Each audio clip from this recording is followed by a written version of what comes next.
The funeral cannot hold on 13th as announced.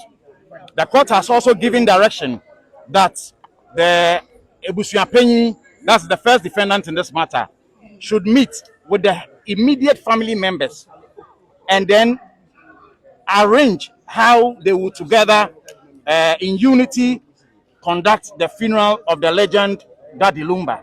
Abusua na wase na yensa mo akwa babiem emra GH report so na ene de ensem ni nyina ye kwakopie mu ewo da LUMBA abusuapani tupac abusuapani achese wabo mi fi tanduku wono ho nsem ene de brew na yenye nim se on the 13th ena awosenka ye nyina ye legend ba kope da LUMBA na yetimi eba so ewo Heroes Park achese enra nwumre ni nyina no ukopie mu ewo Heroes Park hodia abusua ene tent ahodo stage ahodo ene carpet ahodo nya ye de sese fom a bibibia chese yankanyakopo ya adma on the 13th no LUMBA na yie no ebetimi abaso ama wo hwe interviews ahodo a ene tupac watimi grant ni nyina wo se ekwan bia so LUMBA yie ni de obeye aye biem enti no enye de abusuani bi ka ena otie na wo hwe ye a ene LUMBA ni nuama ni bi nso kire se dewi enema aboboso no ebeya ka ABUSUAPANIN TUPAC onya botre na ka omonya no next year ene papa SHEE kura di mutintimani ade a papa SHEE wa kasa magana fo nyina kire se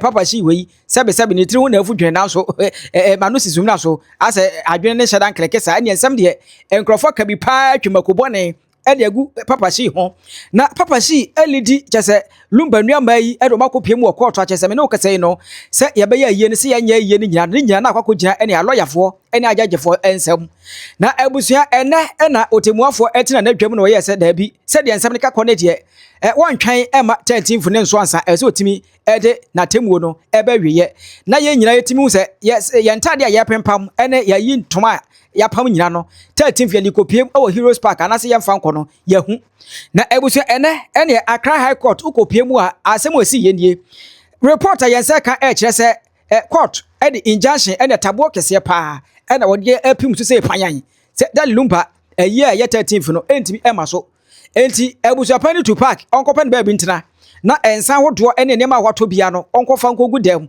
esan se enya de se court no ema ne kwan na yakopon adoma 13th no no atimi abaso na yete ensem na abusua yanyi nisa ene yakota Accra High Court wo se ye hwe se ebehu papa SHEE ene abusuafo ni bi na yetimi no madi nkomo na abusua yakopie mu na ne pani behwe papa SHEE ene ni tiri ho dwono wone chese Daddy LUMBA abusuafo ni bi ne momume pa ena omutwi ade pie free Accra High Court achese wo hwe hanki kuta wo mo ene atare a hye papa SHEE bibibia chese enkunimdie ene etimi aba na sesi ane de wo ye nkwe papa SHEE ne dom etuate dom eni jom di pie mu free Accra High Court a mo di ba ya chese bibibia chese ene tabo no ye nya de atoso a Daddy LUMBA ye 13th no enya maso yenko na yenko hwe de siye.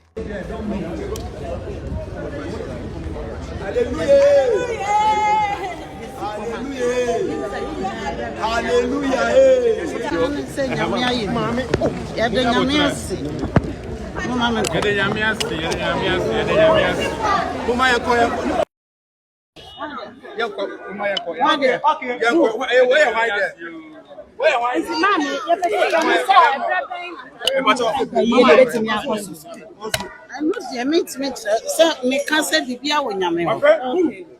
It's going forward in the day and I ain't sharing anymore.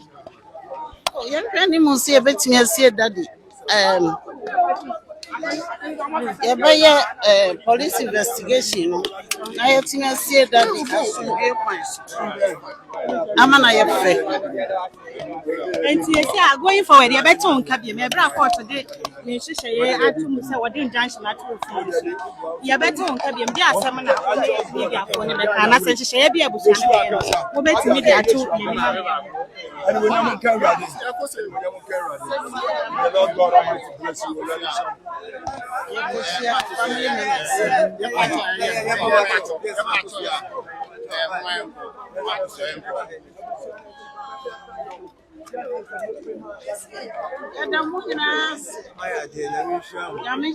From day one support to your side, and you once.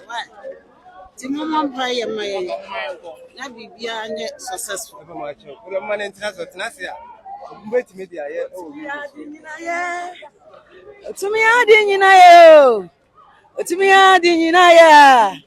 Jesus, no to me, I didn't know. When you're way be a my. I dear Becca, I won't say, I said that. And Kenyan coupon, and come in, Munya or Dopa at the my. Yeah, by a mobile, you did create me the intimate.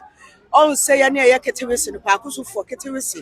Yet, Timmy and Yanko Palm couldn't dear I hear the Yenisi Campo, Unyame, Wakwama, Edamas. Yeah.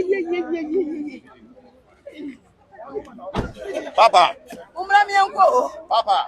Ebusua ene papa SHEE ni tiri ho dwono atuato dom omo na aka ebo mu akyese mumomemu mu oden pa na mu twi a akoye hallelujah amen hallelujah amen ene osana hodo nyina no wo mu to bi ni nyina eye tabo a court no etimi ede ato da LUMBA yi a esenke ba so 13th no wo de ato so na yakwaje nkyiremu kakra ene fi lawyer pani ho ene yebisa lawyer se na lawyer TUPAC de wahyehyɛ ne tent nyina wi a wɔtwɛn sɛ 13th ne beso na okoye na eyi wo ye lawyer panyi den na wo ka na one kyese GH report tiefo nyina ache sei na lawyer ekaye The funeral cannot hold on 13th as announced. The court has also given direction that the ABUSUAPANIN, that's the first defendant in this matter, should meet with the immediate family members and then arrange how they will together in unity conduct the funeral of the legend Daddy LUMBA. So that is the decision of the court. So there was 5 orders. The last one, what was it with? You were to see the registrar and sign. Yes. I mean, the court, this is just an interlocutory order, and the substantive matter will be gone into by the court. And when that is the case, the court would normally like the applicants by whose application the funeral has been injuncted to undertake. So there will be an undertaking which will be signed within 5 days. Yes. Yeah. And so going forward, doesn't mean the funeral is not coming on today. Yes. It is not coming on the 13th as announced, because the court has seen that it is through what the plaintiff applicants were alleging, that they had been sidelined. They who are the immediate family members have been sidelined. And also the court recognized that there was an ongoing police investigation which must be allowed to be concluded to determine the cause of the true cause of death, because as you have heard, there have been conflicting accounts. It is important that we all know of a certainty whether the man died of natural causes, and also it is important so that the family will have proper closure. Yes. So how far with the investigation with the police? And Well, the police started the investigation. Yes, the police has started investigation. You all know that the police has invited various parties involved in this matter and taking their statements. The police investigations are ongoing. Yeah.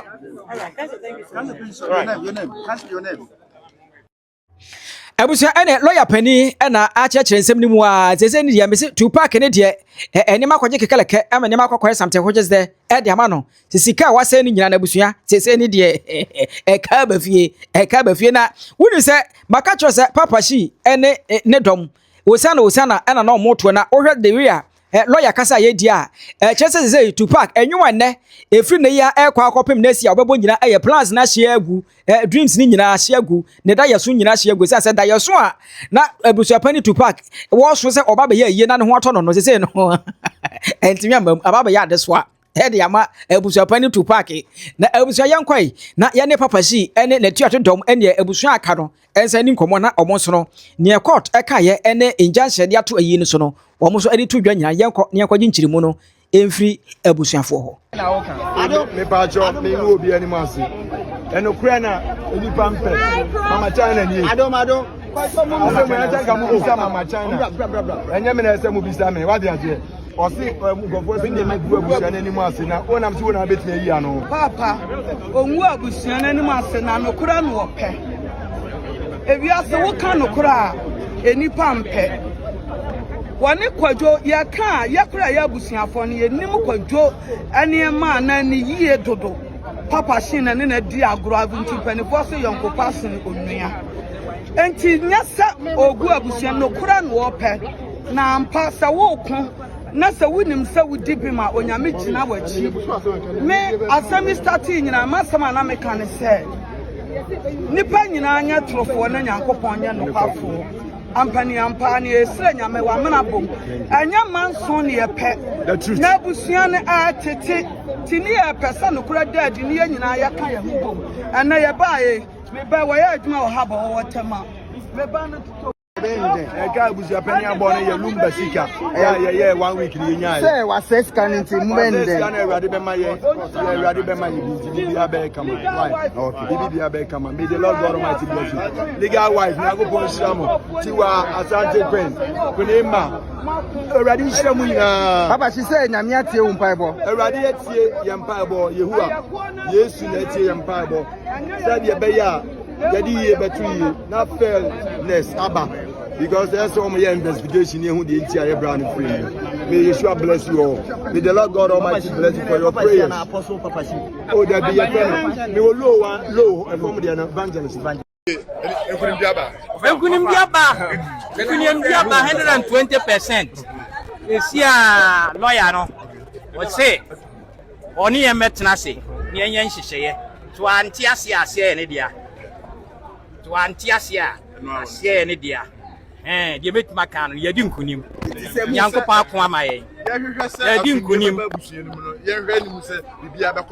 Because according to said the years here, a panel, and yet you know a day, or pet Matthias here, a simple and theater, or pill, on pole, yan with your kind. I'm a cocan one with the matemo. I've heard our one who said, Yan a BBI day, is here now so. Inti yan ya de ne ya confidence na me so kakra se me so ate offer me se mu ka se is a SHEE bibia ni a sika be no be fi oh ani de yam na me kai e se o hia SHEE abo hye canopy bi ne eniema bi green carpet bi ni ade mi de mi hu e se o ye we nyina na se we antie abusua na ofi se wo na wo di animu aye bibia wo pa se ne ho de machira any obo ka kopim Nyankopon soro kra e machira ndi e ho de me nka hwe ono a onim so suma ma okay abusua ene abusua no na won se omo ka won sem nyina kama e ho a e say no eni jaba di mo den party yesi obi dwa wuo no na obi nso nkwan emu aye de papa tie se ni de papa she ani age and papa she has been vindicated yenim se omo a no omo twima kobo ne e kan sem egu papa she ho nyina no se ye nyina ya jatum se we all need papa she in our lives na bibi etima dey akoso nti Tupac ne de minim se no e o se ye nyina ye ko boa no Heroes Park wo na okopake ne na de ne tent ko sisi ye nyina no okopake se ye beja amene su okopem na sia ne de ne abusua wankasa na obetimi akere e wo comment section na Tupac ne de abusua yamfa nsem ne ensia bomoden follow page no on YouTube ha de GH Report TV uram e wo TikTok dia eno so GH Report onsa be kan ye kama e wo honom Facebook no asache GH Report obetimi so asache journalist Kobi onsa be kama na wo follow me na onsa ka update ahodo a tembia no yetimi efa afidie we so na ye de bro yamfa ensem ne ensia yesa be hia